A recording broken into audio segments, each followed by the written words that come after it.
Okay, so welcome everyone to the Critical Realist workshop. We are now on the fourth session, and we're welcoming Dr. Gareth Wiltshire, who will be running a session on approaches to analysis from a critical realist stance.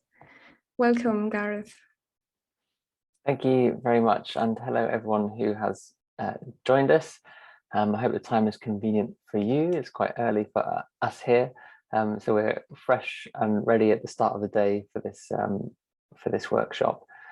So, as I hope you already know, the session today is going to be about approaches to analysis, and we can talk about what that means shortly. Really, what we're attempting to do is to build on the previous three workshops, and we're gradually getting a kind of complete picture of the introduction to critical realism. So we're really getting into it at this point in the journey. But for me, I think another way of talking about approaches to analysis might be this question here on the left: how can critical realism help me interpret my data and explain what's going on in the world? So already, as expanding on the title, gives us a bit of an insight into what analysis might mean when you're taking a critical realist standpoint. So it's about interpreting the data, but importantly explaining what's going on in the world as well. So really that's what the session today is about.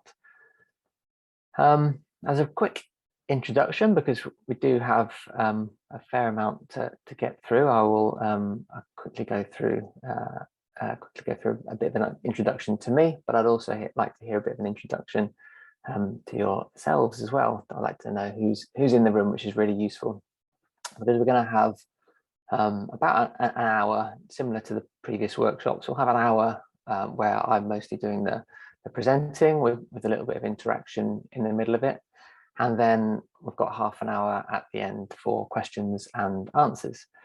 So because of that, I think it's useful for everyone to kind of know who's in the room, really. It's also, as most people were probably aware, interacting, working, teaching maybe during the pandemic, it's also quite nice to have an awareness that we're actually humans interacting with each other here, not just talking to screens, talking to machines.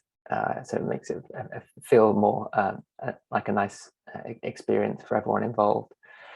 So quickly about me then. So I'm a lecturer at Loughborough University, which is in the Midlands in the UK. My background and the department that I work in is in sport, exercise and health, but I'm really coming at that topic from a sociological standpoint. That's a sociological disciplinary background, and that kind of links, or how that links in is really through maybe the social determinants of health. And when we're thinking about health, I like to think about physical activity, people getting active. Many of the inequalities that we see across a range of domains, we see mirrored in people's engagement with physical activity and sport. So I certainly have an interest in that. And more recently, I have an interest in organ transplant recipients, and that has led me into the medical sociology literature as well. But importantly, even though they're the kind of topics that I research, I also have my brain seems to take me to critical realism a lot. I've had it had a big impact on me during my PhD. So out of my 18 publications, 5 of them are about critical realism. So a substantial part of my thinking and working and reading is around critical realism. So hopefully I'm going to bring as much of that knowledge as I can into this introductory workshop. So that's me. I see we have 14 people in the room. So I'd like to know a couple of things about you. So I'd like to know people's geographical location, where everyone is. I'd like to know what career stage you're at, and I'd like to know your methodological background. And I want to get you used to, I'm going to use a poll system today. So I'd like, if you can, if you have a smartphone, it would be really, really useful if you could use that QR code there, and if you follow that QR code, it should be able to take you to a quick poll, which you'll be able to answer those questions on. I'm just leaving it on the screen for another 10 seconds so you can find it. If not, I have an alternative plan, which is to copy the link, and I'll put it in the chat now. So if you don't have a smartphone, then you can just open up a new tab, a new browser, and follow the link there. Okay.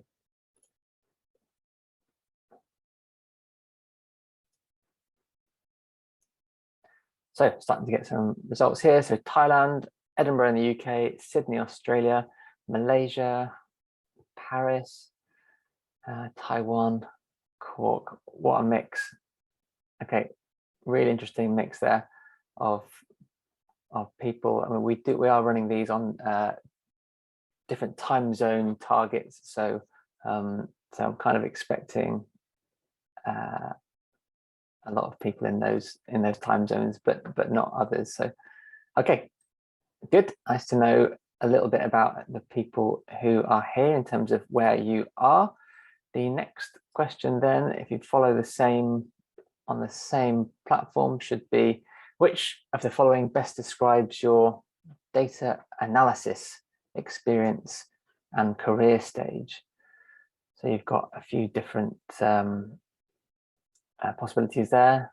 You're working towards your PhD, which will be your first attempt at analysing data at publishable level, or you've completed your PhD and you're working towards your next studies and publications, or you've analysed data for a handful of publications but like to know more about critical realism, or you're already an expert on data analysis and critical realism. So I'm only here because I'm bored at work. Which one are you?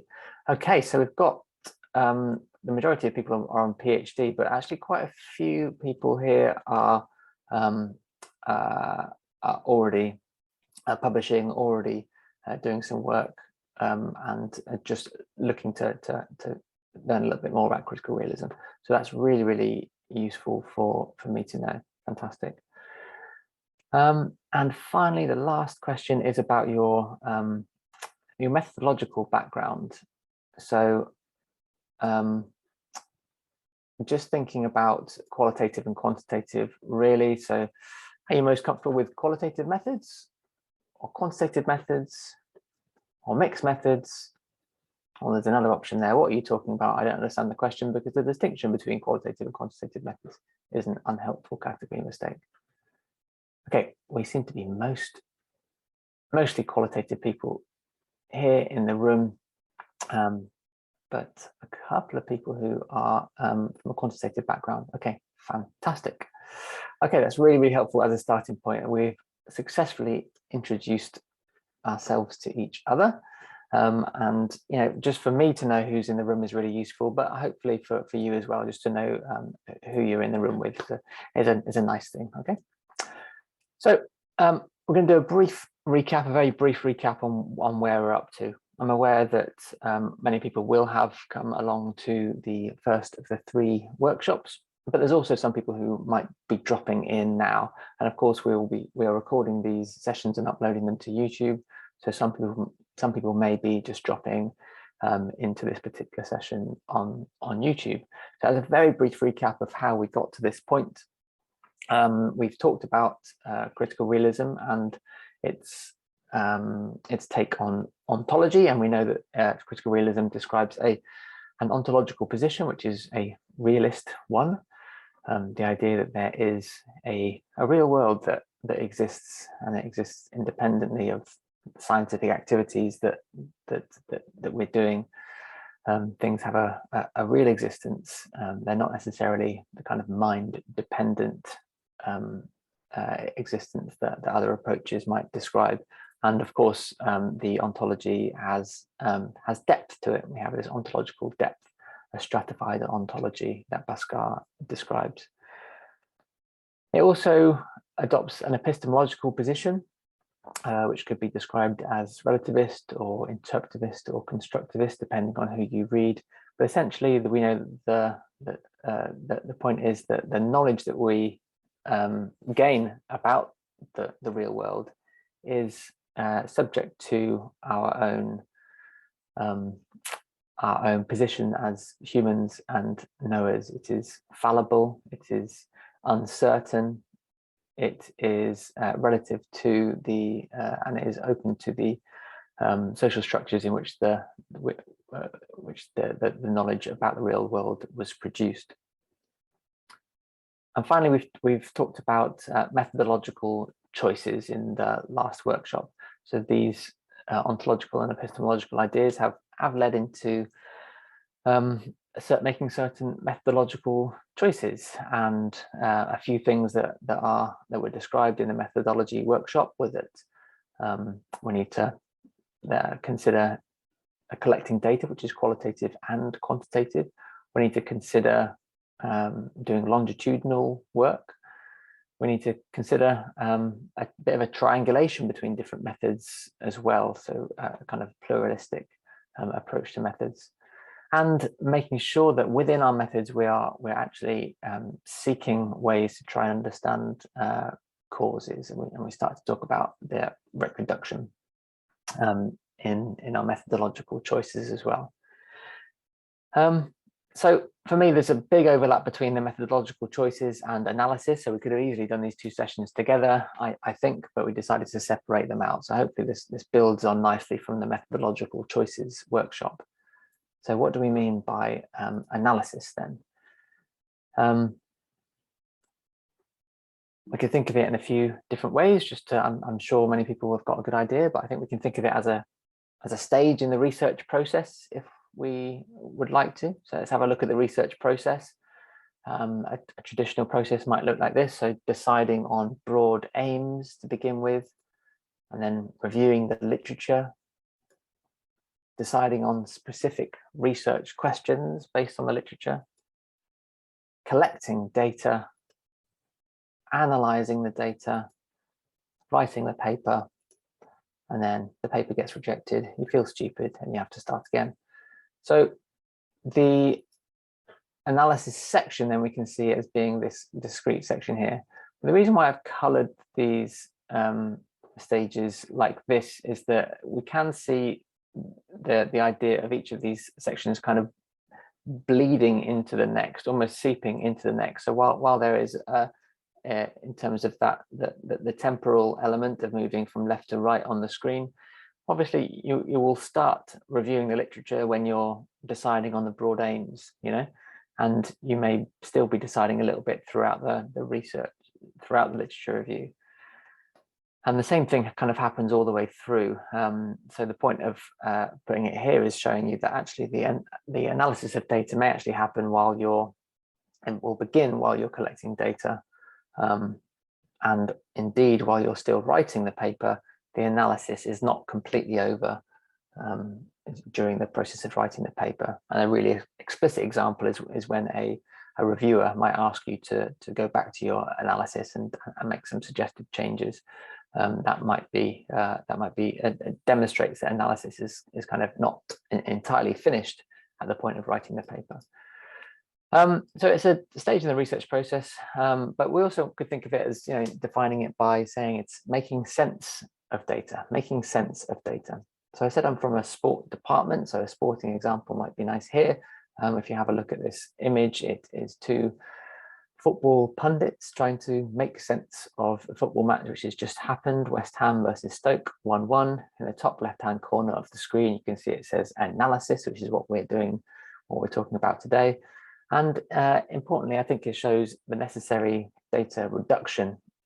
So so many events happen in a football game, so many things occur, but it's impossible to kind of make sense of it all at once. So to have a reasonable conversation, it's useful to reduce what's going on. So on the screen, they are looking at the involvement of a particular player called Peter Crouch, and they've reduced his involvement to the touches of the ball, and he's reduced touches of the ball to the spatial representation. So where on the pitch did this player touch the ball?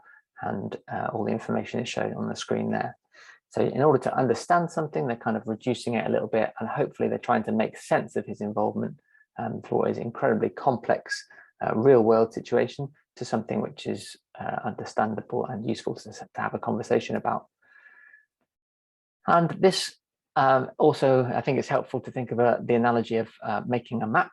So map making might be useful to think of.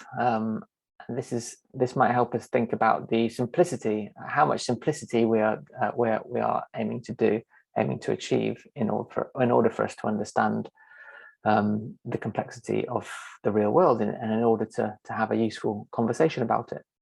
So this is a very basic map, a pirate map here. It may be useful, but it's obviously very, very simple. A slightly more complicated map here is the one that Daenerys Targaryen is looking at here. It's a larger map of Westeros in Dragonstone, in the war room, where she's trying to plan out how she's going to take over Westeros. An even bigger map would be this one here, an even more detailed map here, which is a model of Hogwarts in the Harry Potter films. So this is not a one-to-one ratio, but it's much larger than the previous maps, the previous representations. So all these three are representations of reality, representations of the concrete real world situation in varying levels of complexity, varying levels of detail. So how much detail do we need? This map here, this representation here is very, very detailed and very good for some things, but not very good if you wanted to put it in your pocket and help you navigate around the building because it's too big to take with you, for example. So how much detail is too much detail? Is a useful question when we're thinking about analysis. But we're trying to represent the world, and we're trying to, and that will help us understand and analyze what's going on. And a final quick way of just thinking about what do we mean by analysis are these two short phrases that have come from abstracts to a couple of papers that took me 2 minutes to search on Google. Something like interview transcripts were analyzed using interpretive phenomenological analysis. And analysis included Bayesian multi-level modeling. So these are the sorts of things that people talk about when we're saying analysis, this analysis process in research. Okay, so this is what we mean by analysis. And implicit in the video that people were encouraged to watch before this workshop was, what is a good explanation? So for me, analysis needs to have intention to it. So the reason for asking people to have a look at this video was that there are some useful things in thinking about what is a good explanation. Because for me, this is a really important starting point of doing this analysis, doing this stage in the research where you're trying to make sense of what's going on. And I think the relevant parts of the video you may have picked out, and you can go back and look at it again if you like. What are you looking for when we analyze data? I think it's important to remember that we're going beyond description. So we're not just describing things, whether it's qualitatively or quantitatively. We need to go towards causal explanations. Beyond if X, then Y, you'll see that being talked about in the video. So this kind of set fixed law between if this happens, then that will happen afterwards. And towards causal powers, potentials, dispositions, and mechanisms. So these kind of things are talked about in this video. So there's our introduction. Hopefully we're all on the same page now with what we mean by analysis, and we've started to touch on some of the key concepts that we'll be discussing now. So in the second part, I'll build on these key concepts, and then there'll be a part 3 as well in the final 20 minutes, where I'll kind of walk through I'll probably have to sprint through a kind of step-by-step guide to thematic analysis, which which I've worked on with a colleague in a couple of years ago, which was published last year. So, so in the second part now, we're going to build on the key themes, these key concepts, and hopefully have some interaction and make sure people are kind of understanding what we are trying to achieve in the analysis stage from a critical realist standpoint. And let's always return back to this question. So we're trying to get how can critical realism help me interpret my data and explain what's going on in the world? Excuse me. Okay, so key ideas from the literature. As I said, we're all on a journey of learning through critical realism. It may be the case that I started my journey a little bit before some people in this room. So hopefully what I've read and learnt, I can kind of bring into this session now and introduce some of the key ideas from the literature when it comes to analysis. When you do get a chance to do some further reading yourself, I've found these and many others, but these ones I'd like to highlight as being particularly useful. I think Realism and Social Science by Andrew Sayer, Berth Danemark and colleagues is a very clear book there. Joseph Maxwell is very, very good writer when it comes to qualitative research, but he also is a good advocate of mixed methods research and has talked about that in some papers as well.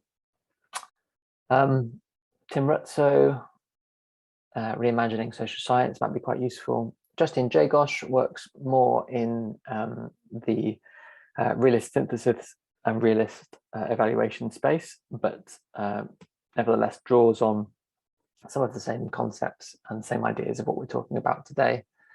And Amber Fletcher's paper here, excuse me, in the Journal of Social Research Methodology, I found very useful, and I'm drawing on some of the quotes and data that she's used in today's session. So if we start the sentence with analysis ought to, I think this would be quite a useful and nice summary for people. So from a critical realist framing, I think analysis ought to involve listening out for demi-regularities. It's one of the things that we're looking to do during the analysis stage. Analysis ought to involve thinking qualitatively and quantitatively. And note that I'm saying in thinking qualitatively and quantitatively, because now we're at the stage where we're not collecting any more data. We're now sort of thinking with that data in the analysis stage. It should be more interpretive than is the norm in empiricism. Some people might substitute empiricism for positivism there in that sentence. Excuse me. Analysis ought to involve looking out for causal processes. And analysis ought to be more empirical, rational, and pragmatic than is the norm in interpretivism. Okay, so let me go through these 5 points that I'm summarizing here as the key kind of takeaways for what I think might give you a good idea of what a critical realist analysis might look like. So listening out for demi-regularities. I'm not sure about the looking or listening. I decided on listening because I like the picture with the big ears there. So I think listening is also a nice metaphor because I think that listening can be a little bit more open. It kind of suggests that you're kind of sitting back and you're being open to lots of information, and when you hear it, you might start focusing in on it a little bit more than perhaps looking here as a human with our senses might be a little bit more closed and a little bit more focused to begin with, but I don't know that necessarily. You could choose either. So listening out for demi-regularities, I think patterns is a pretty useful substitute, a pretty good synonym. the demi-regularities. But importantly, we're checking that these are not just the patterns that you want to hear, not just the things that you want to see. Okay, so these are one of the kind of natural biases that we have is to kind of is to see patterns when maybe there are not patterns. So I think that's a crucial thing to be conscious of while we're doing this. And when we do see these patterns, we're seeing them as tendencies, not laws. Okay, so when you see a particular group of people who like a particular type of music, this might be a tendency, not a law. So if you see someone something that contradicts that pattern, that doesn't mean the regularity doesn't exist. It just means that it was never a law-like pattern in the first place. So some quotes from the literature, if you want to go back to these and explore a little bit more. And just to kind of reinforce what I'm saying, that I'm not making this up. This is also things from the literature. So Jeff Wong and colleagues talk about this as prominent recurring patterns of context and outcomes.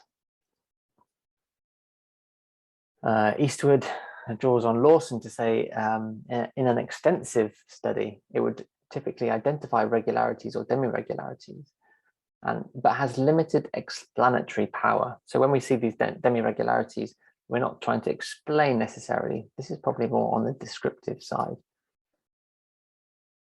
And Yosofidis says, discovering those demi-regularities is extremely important because they can act as pointers to further investigation of possible causal generative mechanisms at work. And Fletcher, Amber Fletcher talks about this in her paper where she was investigating the work that women do on farms. And she did some coding in that study. So the dominant codes used as a starting point to identify demi-regularities. One important demi-regularity was found in the way farm women described their roles, with just a few exceptions. The majority of farm women repeatedly described their male partners as the main or central farmer in the operation, despite the fact that 14 out of 30 claimed a farmer as at least one of their job titles. The majority still described their actual activities as an employee or a go-for or a helper. So she concludes then that women are less likely to be directly involved in field work and livestock handling than men, although they still perform these tasks. This finding on the marginalization of women's farm roles as helping was an important demi-regularity. So this paper will be useful for you to kind of flesh out what's going on. But the reason why I've highlighted a few words there was because for me this is links nicely to the next point, in that this analysis is necessarily involves some kind of quantitative thinking. So even though numbers are only used once, we're still using quantitative terms. Like the majority of farm women is conceptually, it's about a proportion. It's about it's a numerical, not a numerical value, but it's a quantitative type term. We talk about the majority, this, and women were less likely to, etc. So these are terms which are inescapably quantitative. So I think we need to think qualitatively and quantitatively. And in the same paper by Amber Fletcher, she seamlessly used mixed methods, and this was scores from a survey that was distributed. We have the numbers of participants on the left, and they ranked responses in the survey about farm women's reason for taking work off the farm. So we're not going to go into that now, but just the idea that she was using this type of data seamlessly within the analysis to try and look for regularities, demi-regularities, patterns that will help spark something of an idea during the process of analysis. So obviously these things may be different. We may be looking for different things in the qualitative and quantitative components. So quantitative methods with large sample sizes are excellent at drawing attention to regularities. The qualitative information is needed on the nature of the objects involved and not merely more quantitative data on the empirical associations. And Tim Rutzow does something really nice talking about the interviewer, talking about regression analysis, talking about ethnography. I like that quote. You'll probably have to read it in your own time afterwards and read the paper that I highlighted before. But using qualitative and quantitative methods together is, and hopefully you've used it already in the making methodological choices, but even if you're using just one, you can kind of think qualitatively and quantitatively together during the analysis stage. So the next question now, and the next answer in the poll that you use to introduce yourself, is going to be a little bit of interaction, a little bit of a task for you to do. So this image, you may have seen this image before. Those of you who use the internet, you may have seen this image being used to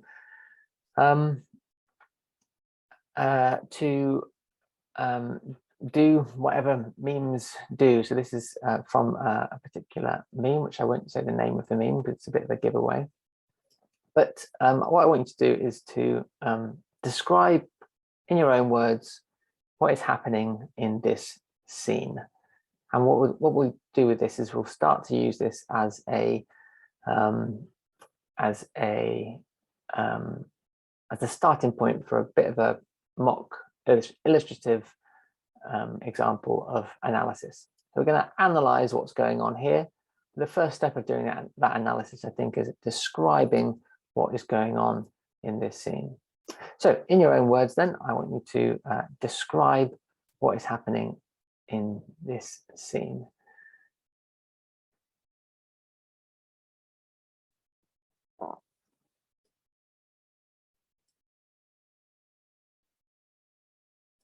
I'll give you sort of 30 seconds and I'll go back to the scene to make sure that you know what you're looking at.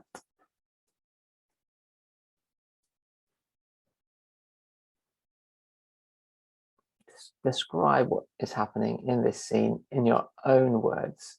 It doesn't have to be complicated, sophisticated, anything like that. But describe what you think is happening in this scene.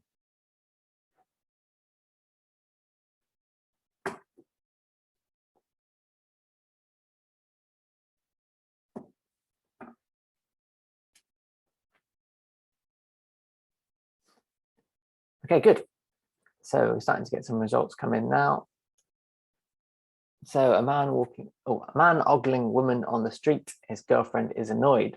A man walking along, a woman in blue shirt got distracted by a woman in red shirt.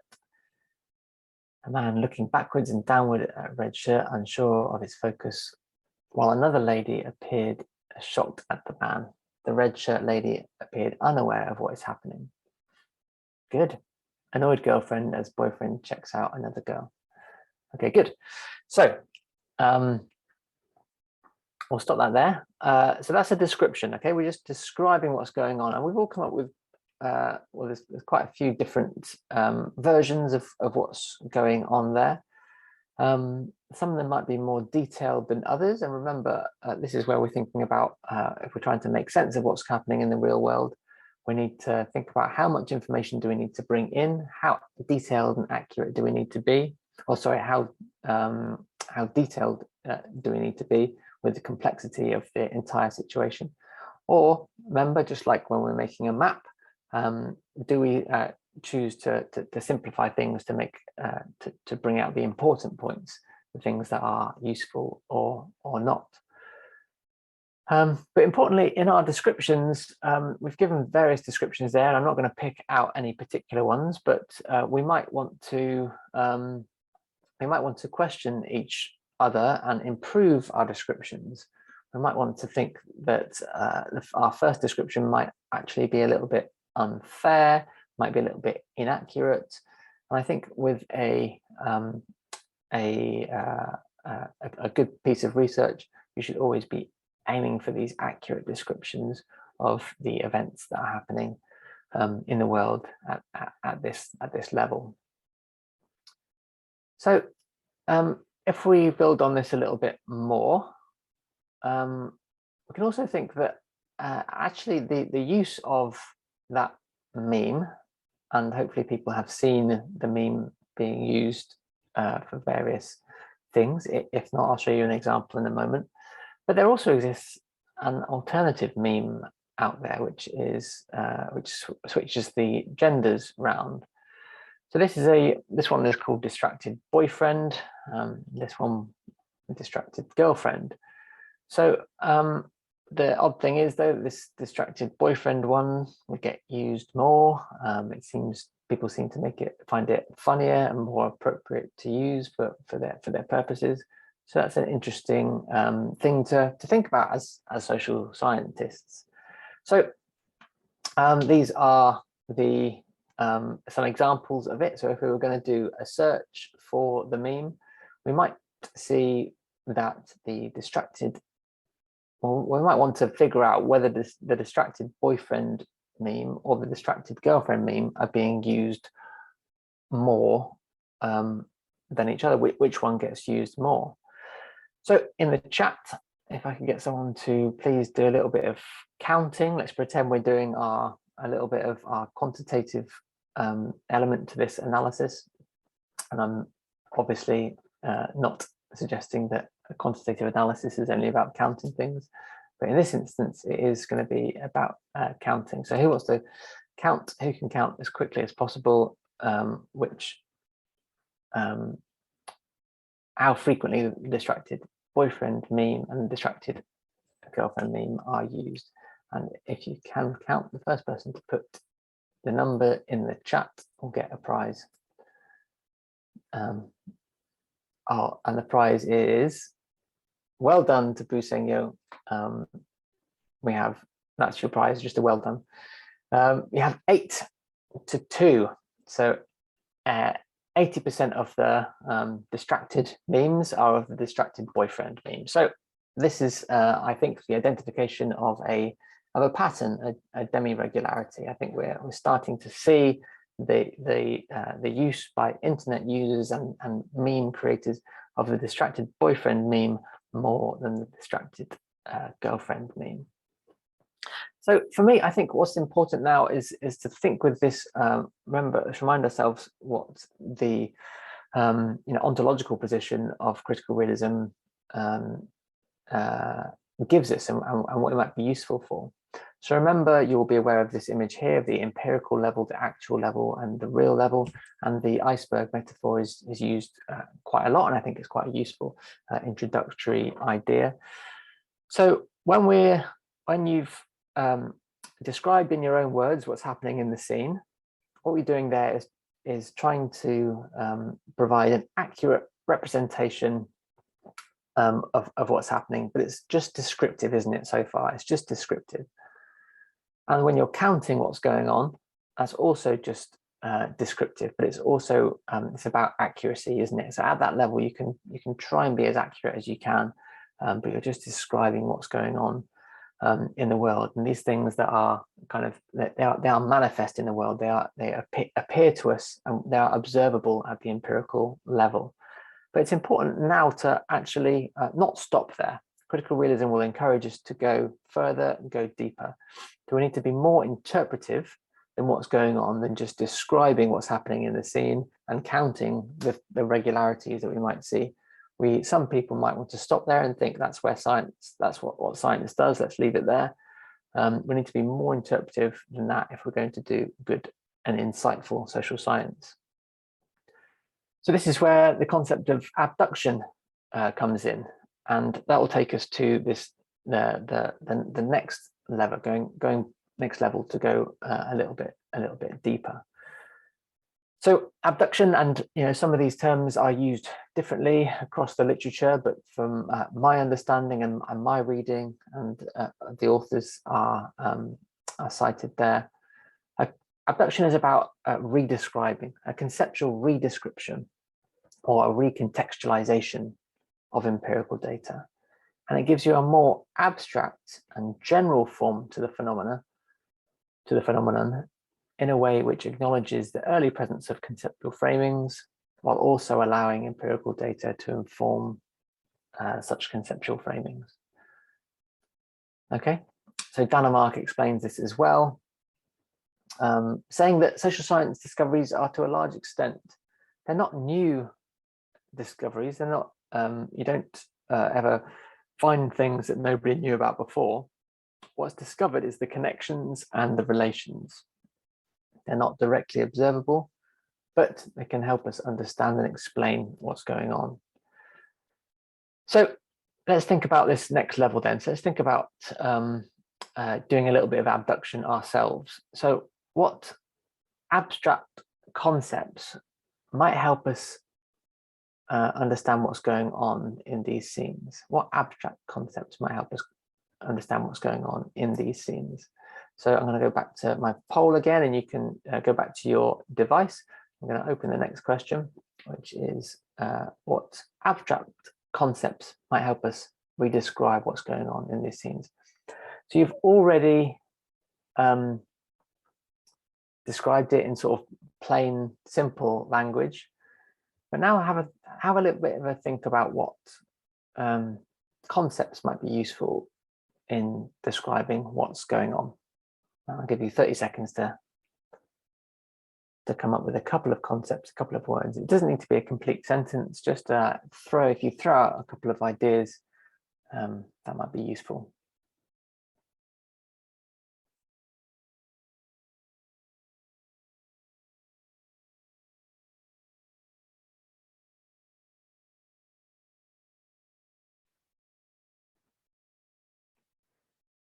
Fantastic. So the notion of loyalty between a heterosexual couple on faithfulness to each other, that's a really, really good, really excellent example of what we're looking for when we're doing this. So loyalty, okay. So we know about loyalty, we'll think about loyalty, but our knowledge about how humans interact already has this concept of loyalty, and it might be about monogamy as well, and we're now using that to understand what's going on in the picture. So it's not necessarily getting it directly from the picture, are we? We're using our previous understanding and helping that to redescribe what's going on. Power, preconditioned norms, social constructs of gender, behavior, and attraction. Chauvinist social codes, fantastic. Yeah, really good. This is so those of you who have answered, that's fantastic. Those of you who haven't answered and maybe weren't quite so confident in what the task was in terms of this abductive thinking, these are the kinds of things we're looking for. Okay, objectification, desire, attraction, patriarchy, perfect. Okay, well done everyone, fantastic. So that would help us to go a little bit deeper, won't it? That'll help us to get a little bit further into our analysis. Well, the next step here is thinking about these causal processes. So we might think about hunting for causes, a phrase from Nancy Cartwright, or thinking, are we hunting, or are we uncovering, or are we speculating, or are we theorizing? So I think a useful idea to that helps me actually, and you know, I don't know whether it's a good thing or a bad thing, that when you start to think of concrete examples from popular culture, or whether that's good or not, but certainly for describing it in an introductory workshop like this, I think it's useful to think of detective work. So think of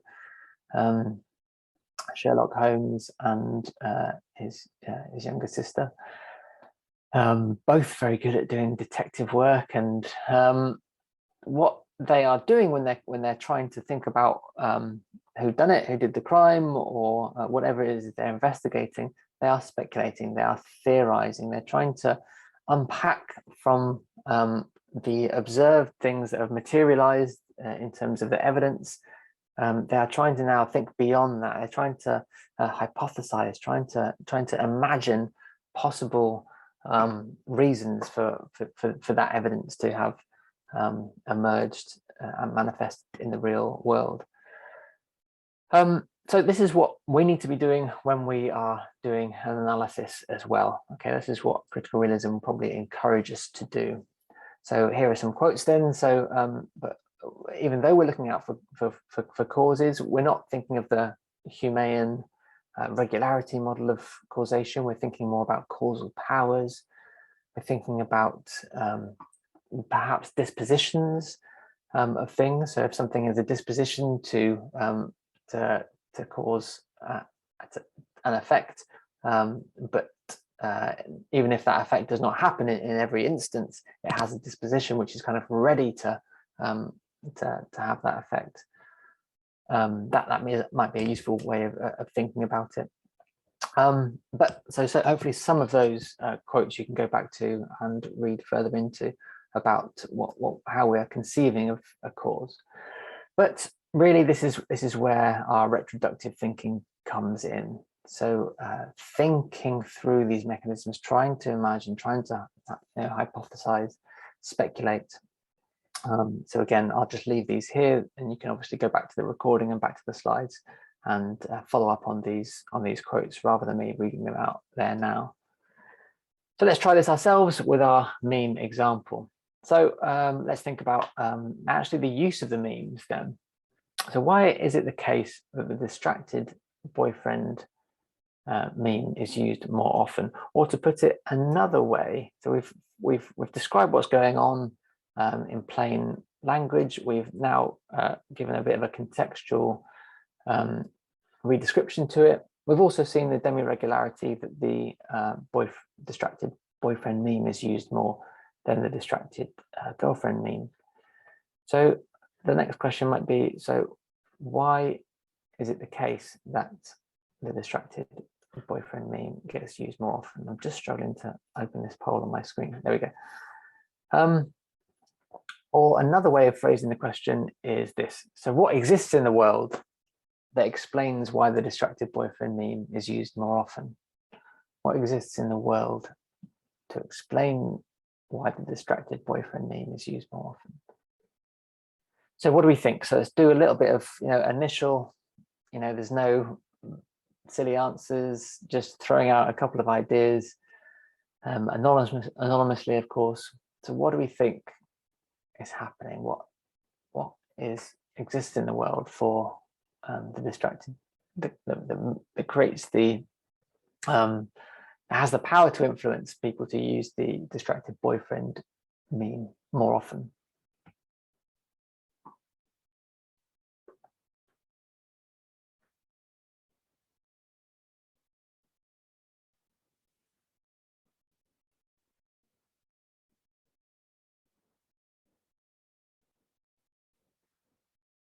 Patriarchal society. Okay, so in a patriarchal society, if it wasn't for the patriarchal society, yeah, so this is a nice example of what will help you when you're thinking about this.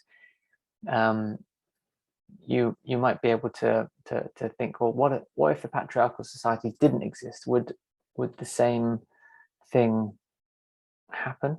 And I think not. So because we are in a patriarchal society, this sort of thing seems to it seems to fall on that side. It seems to fall on the side of the distracted boyfriend meme being the one which is resonates with people a little bit more. Some sort of gender bias, I think, is included in that patriarchal society. Nice long answer here. So societal value of patriarchy means there's an assumption that women would be loyal to their men in a heterosexual relationship, whereas men is more powerful to allow for extra choices. Really, really good. So we're essentially expanding on, I think, what was suggested in the first two there. Yeah, so I think the disloyalty of a man in a heterosexual relationship is viewed differently to the disloyalty of a woman in a heterosexual relationship. So people having affairs, I think certainly is talked about or seen differently. So I think that's really excellent answers. Reinforcing gendered security, predictability of gender codes, its relations, the Me Too movement. Visual image of the distracted boyfriend is more expressive and natural. The female looks like more contrived, and the reaction of a partner. Physical response of the boyfriend is more disturbing than the annoyed girlfriend's face. Okay, so this is actually a comment on the face and how it actually looks. Okay, so rather than talking about patriarchy, we think we're trying to explain it based on the emotions, maybe. Okay, I'm going to leave it there, but I absolutely love the answers, and the point of this is obviously just illustrative, isn't it? It's just to kind of give everyone the idea of the sort of things that that might occur, the sort of thinking that happens during this stage of the analysis, and the retroductive thinking is quite useful. Now, I think it's important also to consider, what do we do with these suggestions? So, like I said, the initial posting of your ideas is very much a kind of, there's no bad ideas, let's just put some suggestions out there. But obviously we want to evaluate some of them. Most of our ideas, unfortunately, are not very good. Or maybe I'm just speaking from personal experience. The first thoughts that I have on most things are not very good. It's only when you get to the stage where you're really interrogating your own ideas, really thinking about it, really challenging things, where they mature, they develop, they improve. So it's really important that we put our initial ideas to the test, and we really try to make sure that we are having a better kind of analysis, a better interpretation. So it starts from this point to me. This is where I see the distinction from interpretivism being quite important, and certainly in terms of my thinking, having initially been introduced to interpretivism, the limitation of it to me is apparent in this kind of idea. So some interpretations are better than others, and that needs to be accounted for, and it's implicit, but we need to make it explicit. Validity is a concern. So what do we know about validity, though? We know it's actually very hard to, we can only really observe things in that kind of positivist verification sense at the empirical level, the things that manifest and the things that are observable to us. But what about these things that are not observable? What about these things that we can only hypothesize and theorize about? At that point, we need to get maybe some indicators of the validity of our interpretations. So my suggestion, humble suggestion, would be thinking with empiricism, rationalism, and pragmatism can help us differentiate which of these interpretations are stronger than others. So just a brief going over this now, and it might just be something which is something to think about going on afterwards. But these ideas then, so everything that you've posted on the polls, I think we should interrogate them empirically. So are they backed up by evidence? Thinking about the data, the things that you can see, really using empirical testing our ideas out from that sense. And secondly, thinking, rationalizing, reason, put your ideas through that test. Do things seem to make sense to you?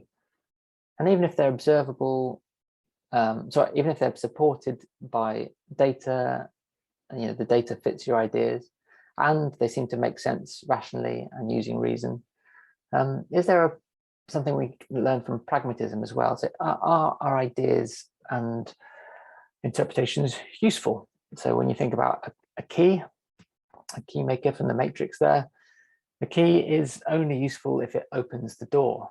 So at the point where the key doesn't open the door, it's no longer useful. So there's no point claiming it's going to be a key to a door, because it kind of looks like a key and it makes sense that it's a key. If it doesn't actually work, then it might not be useful, and it might actually mean that it's not as a strong interpretation as you thought it was in the first place. So we're on to the final part, and I'm going to just fly through this quite quickly. We may go over the hour slightly on this, just to expand on this section a little bit, but hopefully that's really useful. You know, with part one was about introducing what analysis is, and quickly going over where we're up to in this series so far. Part two was introducing those key concepts from the literature and explaining what a critical realist analysis might look like, you know, figuring out how critical realism can help you interpret your data and explain what's going on according to the literature. And in part three, I am leaning towards one particular example, one particular paper, which I'm hopefully trying to flesh out a little bit. This is I've picked a paper that I've written with Nora Ronkainen, simply because when I'm asked to deliver a workshop like this, my mind obviously goes to something which is more well known to me, which is my own work. Certainly not suggesting that it's the only example of how you can use a critical realist analysis, or that it's the best example, or anything like that. It's just simply one that I know best myself. So please do use this as one example and do some more research yourself. But this next three here is the top line there. It's an attempt to operationalize these ideas. So in this paper, what we're trying to do is to really, we try to imagine what a widely used version of analysis called thematic analysis. Imagine what thematic analysis might look like if you were to build it from the ground up using the key concepts from critical realism. So we called it a realist approach to thematic analysis. And essentially what we did in very basic terms is we split the idea of themes into three different types of themes. So in thematic analysis, generally, I think there's lots of discussion of what a theme is, what counts as a theme, and we saw some sort of confusion there. We thought there's critical realism could help clarify what a theme really means. And for us, you know, the simple way of doing it was more or less mapping the themes onto the different levels that are understood in the stratified ontology. So we thought maybe experiential themes should be something you are looking for when you are coding your data. So maybe intentions, hopes, concerns, beliefs, and feelings that are captured in the data. So if somebody, one of your interview participants, and sorry, this was this version of analysis was using interview transcripts. So if a participant said they are feeling happy, and you have no reason to believe they are deceiving you in any way, then that's a feeling. So a feeling of happiness, and they're kind of captured in them. They're experiencing it. It's an event that's happening in the world, and you've captured it in your data as well. So that's, you know, about as observable as you can be. So it's an experiential theme. You can kind of code that as that participant A expressed that they were feeling happy. Then we have an inferential theme. And this is where you start to go a little bit deeper. Okay, so inferences and conceptual redescriptions using more abstract language. So just like the abstractions that we used previously, that's the level where you're starting to do a little bit more of that interpretation. And then finally, the difference between inferential themes and dispositional themes was things that we're using that retroductive thinking now. We're thinking more about, okay, what are the dispositions, where's the causal, the causal notions in our analysis? How are they going to come through in our thematic analysis? And we think dispositional themes might be a nice and useful way of bringing that into the analysis. So theories about the properties that must exist in order to produce the phenomenon being studied. So why is that participant feeling happy? Okay, what are the structures that that lead to it? And we substituted the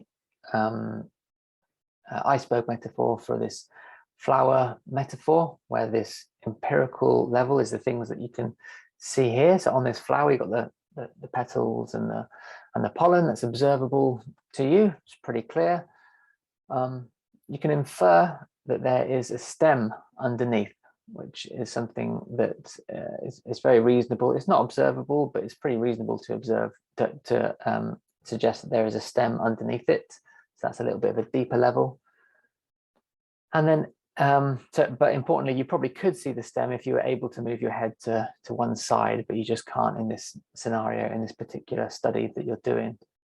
And then beneath that, in the ground, in the soil, you'll have nutrients and moisture. We can't see these things, even if we were to move our head to a different side. The human eye can't see the moisture necessarily and the nutrients, but we can assume they exist and they have causal power to produce the flower, because the flower here clearly is in bloom and it's alive. Okay, so we're theorizing about the existence of the nutrients and the moisture. Okay, so then a particular study that we used for illustrative purposes in this paper was about sports coaching. So this is a coach here, Maresmo, who coached Andy Murray for a while, just as an example of a sports coach. And we're interested in why coaches get into coaching, what motivates them to do it, and understanding their engagement, because obviously coaches are essential to sport at all levels. And what we picked up is a bunch of experiential themes, and just two are listed here. And we used sentence starters to help us figure out what was going on. And so we said the data show that some participants in this study felt inspired to engage with sport by their school PE teacher. And we labeled that as an inspirational PE teacher. Some participants in this study sought success as a coach through their athletes' achievements. So these are very descriptive, supposed to be accurate statements about what's going on in the data. And inferential themes, as an example, we use the sentence starter. It's plausible to claim that, based on the previous experiential themes, we kind of built on that, and this is using our abductive thinking a little bit more. Coaches are likely to have considered their PE teacher as a role model. So role modeling then is the conceptual redescription, because there's already literature about role modeling out there, and we use that to explain that the previous description. And the practice of coaching provides coaches with a sense of achievement, satisfaction, and self-esteem, which is important to coaches. Okay, so achievement then becomes a bit of the thing that we're trying to unpack. What about dispositions then? So we've described it, we've redescribed it, and then what about the dispositions? We use the sentence starter. The inferred phenomenon is dependent upon the existence of, and we thought that young people have a disposition to draw on the available narrative resources provided by others who are meaningfully positioned in their lives. So meaningfully positioned, so a pupil and a teacher. A teacher is meaningfully positioned in their life, and they have this disposition to kind of imagine their future and imagine that it's a narrative resource for what they might be like in the future, which obviously leads on to the role modeling. And there are also numerous measures against which success can be judged against in sport. So it's very much a competition, isn't it, in sport? It's about competing and winning. So because of the existence of that structure, it meant that people, have this sense of wanting to achieve something, want to do well, and they want to find a sense of competence. You want in your life to feel like you're good at something, don't you? So that was one thing that was disposition, which we think led to the events happening. So, and then the simple thing that we do here is we need to turn these themes then into explanations. So explanations are crucial to a critical realist analysis. And the way we did that was simply, if you just reverse these themes here as you built them up, if you reverse the order of them, you can put them into a nice simple statement like partially because of the existence of such and such. There may be a tendency that such and such. And this manifested in our data, which showed that such and such. So partially because of the existence of this, there may be a tendency that this occurs. This manifested in our data, which showed that this happened. Okay, so and there's another example of how we formed turned the thematic analysis into an explanation there. And again, I won't read that out because of time. So hopefully that's useful. And just to summarize what we've done there. So analysis is not discrete, but it's a stage of the research process, and it's about making sense of data. Critical realism can guide data analysis, encouraging us to look for patterns, look for causes, think with qualitative and quantitative ideas, think abductively, retroductively, be interpretive, empirical, rational, and pragmatic. Using 3 types of themes and being aware of validity indicators is one way of operationalizing these principles. And finally, my last point is just in general, I think that critical realist analysis may be underdeveloped. I think other traditions are probably a little bit further down the line with actually, trying to create guides and trying to developing the tools for analysis. So the future is bright, and everyone here can feel involved, and you should feel motivated to contribute to that conversation about developing analysis if you wish to do so. So thank you so much for attending, and we now have some time for questions, probably not the 30 that I've got there, but 20 odd minutes for questions and answers, and I'm more than happy to take any questions or just to have a general discussion amongst people in the room. That would be great. Thank you very much, Gareth. I think there was a question already on the chat by Hazuki. Don't know if you can see. Yeah. Is it on the chat or on the Q&A? Sorry, in the Q&A. Oh, great, yeah, okay, yeah. So when I learn more about CA, I feel more confused. Okay, yes. This is because I am not sure which concept of CI is appropriate to focus on when analyzing data. The 3 domains: emergence, the TMSA, or MELD. How do you know which of the concept is most appropriate to explain the phenomenon? Hazuki, I think you're probably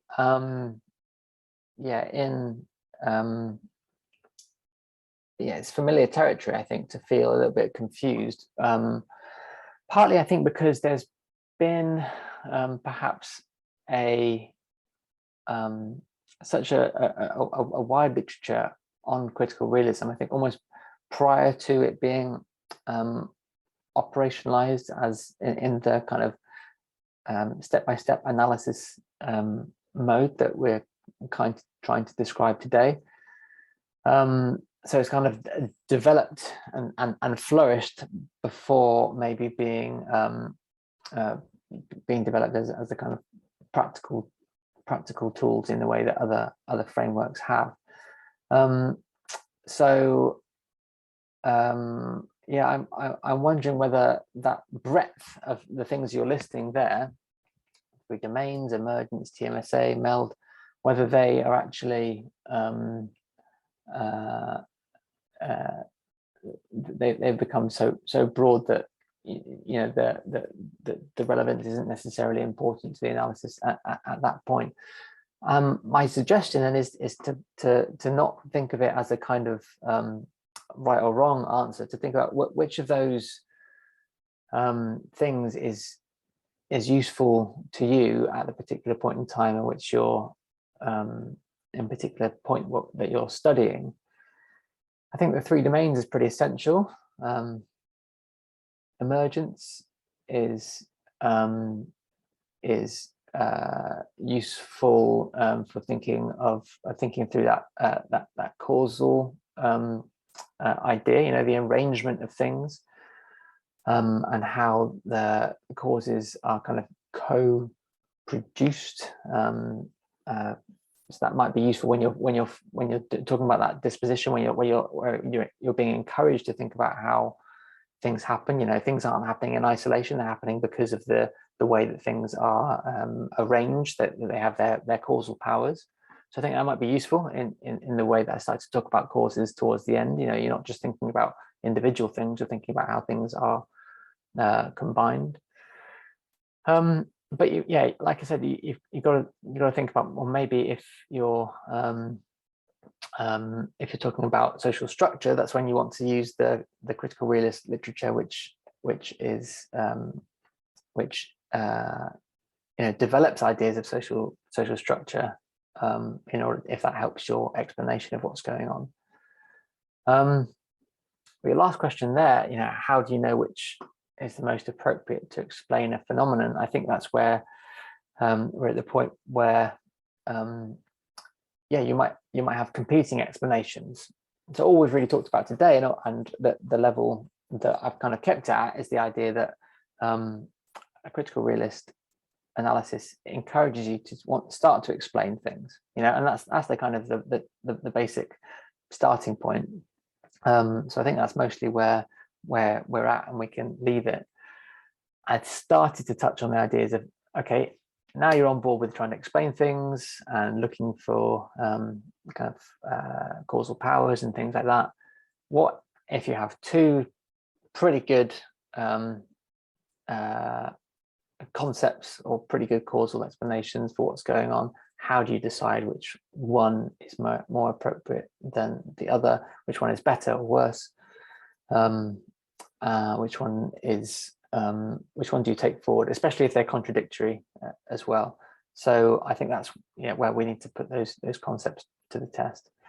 So I'm not sure if I've answered that particularly clearly, Hazuki, but I think I always think that even from a lack of a clear answer is probably highlights that, you know, you're thinking, you're asking the right questions, if you know what I mean. So did you want to say anything back, Hazuki, or do you want to contribute to that?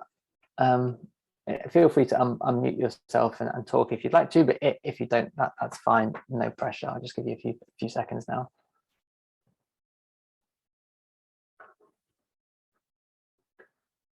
Okay, I'll assume not then. So we'll go on to the next question I've got there on the Q&A, which is from Bunseng Yo. Thank you for your concise introduction. If we have time to discuss, I have two questions really. So what are the tips of applying CR into quantitative methods, especially how do we regard statistical analysis in CR? If you share the practical tips to improve trustworthiness, validity, and reliability. So I'm afraid I'm out of my depth on statistical analysis here, and I really wanted to try to think of ways to bring in some statistical analysis or some examples to this session. So I'm glad you've asked it, but unfortunately that is again the perfect question, but not an answer that I can give. In terms of the specific types of analysis, I mean, if you're if you are working with statistics yourself, I think I'd say, can you think of some forms of analysis, forms of statistical analysis, which would help you be able to test out some of the causal theories that you're coming up with, some of the suggestions that you might have. So those kinds of things would be, you know, I'd leave it down to you have to find a statistical a stats expert to make them some suggestions yourself on that, I'm afraid. So sorry, I can't help on that front, but I hope you can find someone. Does anyone in the room have any suggestions of the kind of work in this area?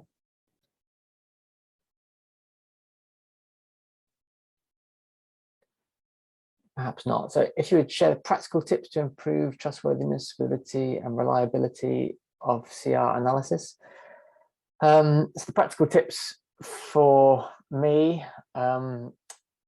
were actually having two people doing the coding. I found was really useful, and working with someone who you agree with. There's two authors that I like, Mumford and Anjum are two philosophers who work together, and they say when they do writing, it's good that they agree 80% of the time. This means that 20% of the time they're actually arguing a little bit, and that means you're actually improving your the quality of your writing. And I think that works for analysis as well. I think if you're mostly on the same page with the approach and with the ideas, there's lots of overlap, that's really useful. But if you're disagreeing a little bit, I think that's really crucial to the analysis as well. So at the descriptive stage, you know, someone might have got it a little bit wrong, someone might have misheard, misunderstood the kind of basic things about accuracy. Really important to check with someone else. And even when you're theorizing and contextually redescribing things, it's really useful to have someone else to help improve your analysis as well. So that's really useful. The other practical thing that is used in qualitative analysis is something called member checking, where you go back to the participants and say, do you agree with the analysis, or do you agree with the transcript? So I find that personally quite difficult to do, to give a whole transcript to a participant. It's asking too much of their time, really, I think. And giving a full analysis, like a kind of paper to participants and saying, do you agree with it, often doesn't work out that well either. But I think if you're giving them a clear statements on their feelings and intentions and things like that, then I think that's pretty basic and a pretty good opportunity. Just like if you're having a conversation with someone and you say, do you mean this? Have I understood you correctly? So I think that's a useful way of thinking about it. So does the other researcher necessarily have to be a CR believer? No, I don't think so. Unless there's a fundamental disagreement, I think it's I don't know. My opinion actually is that I think a lot of people are probably implicitly agree with a lot of the basic points, even though we choose to explain them and talk past each other in different words sometimes. So you might find that even though you don't know someone explicitly a CR believer, they might implicitly not really disagree with the things you're saying. Rocío, did you want to jump in? I just wanted to add that maybe we should expand on what a critical realist believer means, actually, right? Yeah. Okay, so hopefully that's useful there in terms of the practical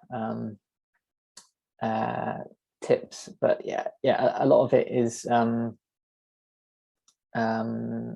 if you can call it practical if you like, but you can also I also found it just very important to keep a record of each of the stages of the conversations that you're having throughout the analysis, just for clarity, really, because it can become very overwhelming. I think all kinds of analysis can be very overwhelming, so keeping a clear record on a spreadsheet of the conversations you've had and what choices you're making to reject certain bits of coding is very useful.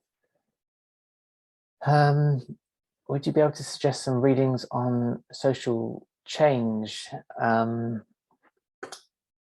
think Margaret Archer is the go-to person on social change. So if you look for Margaret Archer and more specifically what she's written about on morphogenesis, or the morphogenetic approach, that will be a good starting point. And then from that title, you'll be able to see lots of other people who have, maybe in your discipline, who have used that. And hopefully, I think Rocío is getting some examples to you as well, maybe in the chat. A realist social theory would be a good start, yes. Okay, thanks for the excellent presentation. I'd like to know if the development of meta-reality have any new implications for CR research analysis. You've lost me there, I'm afraid. Also, the analysis discussed today seems to be focused on social science research. Could you provide more researchers on approaching analysis with CR for the humanities, ethics, epistemology, ontology? Aldo, I wonder if you wanted to unmute yourself and just sort of clarify what you meant there. It sounds like a really interesting question, and maybe beyond the kind of introductory intentions of this discussion, but more than happy to have a chat about it. What were you thinking with that question? Yeah, thanks for inviting. I really appreciate your presentation. I was just thinking that when I attended the conference this year, and when I listened to Professor Lee's presentation on meta-reality, I found there's a lot of relevance with Chinese philosophy. So so that gave me an inspiration of maybe approaching research with the attempt to kind of bridge maybe Chinese philosophy literature or philosophical thinkings with the CR literature, and so on. I'm not sure how. I'm not really sure how to go on, but that is a potential direction that I might pursue. So in terms of that, I like to know if I'm going to do a research related to CR, but also connecting with Chinese philosophy. I wonder if there's any suggestions in terms of analysis or any other suggestions, because as I just mentioned, the talk you gave today is more oriented to social sciences.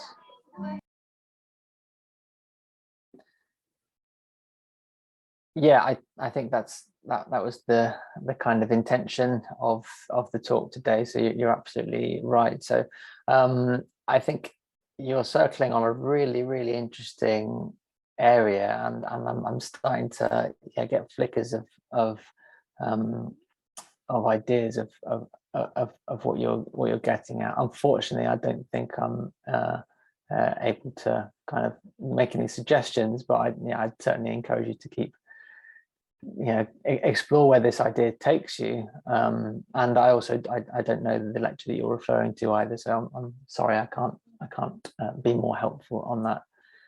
Don't know if Rocío, you had any ideas, or if anyone else wanted to jump in.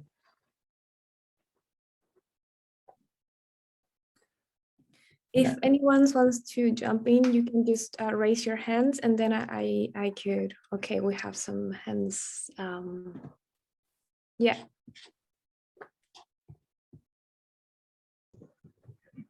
Sorry, probably not so much. Hi, I'm Bun Seng from Malaysia. So it's probably not so much on Yang's questions, because that's quite profound.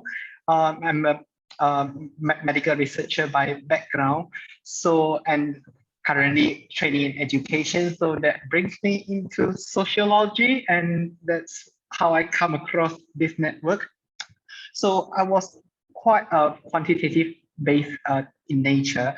So I wonder how CR view quantitative methods as a methodology. Does a complex statistical analysis like creating a statistical model valid in terms of CR? Because from my understanding, any model that attempt to predict something or to explain something is just a form of tendency, a form of, I wouldn't say demi-regularity either, because what's the point of view from a really CR practitioner? Because I'm really a CR entry level researcher. Yeah, probably. Yeah, that's all. Thank you. Yeah, again, I think as you I probably guessed from my previous answer to a quantitative question, I'm probably not best positioned to give you a good answer to that, I'm afraid. What is the point of doing a stats test from a realist perspective? Yeah,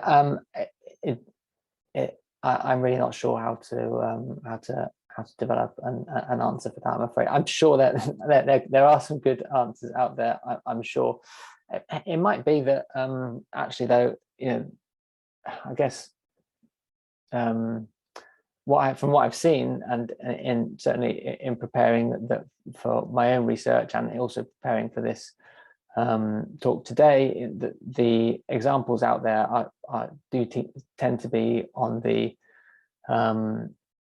the qualitative side, and when some quantitative methods have been used, they've been quite basic and descriptive, as opposed to a statistical analysis. So in terms of whether a statistical analysis is going to come up with a tendency already, and therefore you don't need a new perspective, then I suppose that sounds perfectly compatible and perfectly fine.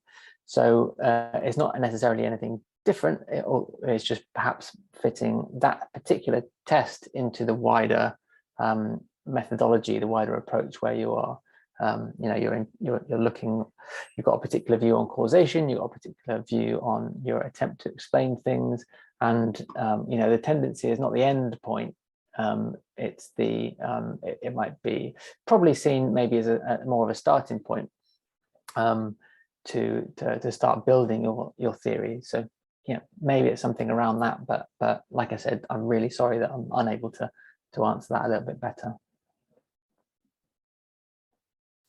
I was just gonna add something on that, and maybe some of the problems with quantitative models, I'm not an expert either anyway, but it's when they try to explain a phenomenon, but actually they end up isolating it from their actual context.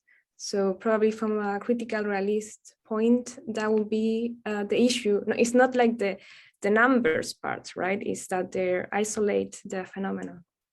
Perfect. Okay, so I'll end by just saying a huge thank you to everyone who's come along, and thank you for the really interesting questions and quite advanced questions as well.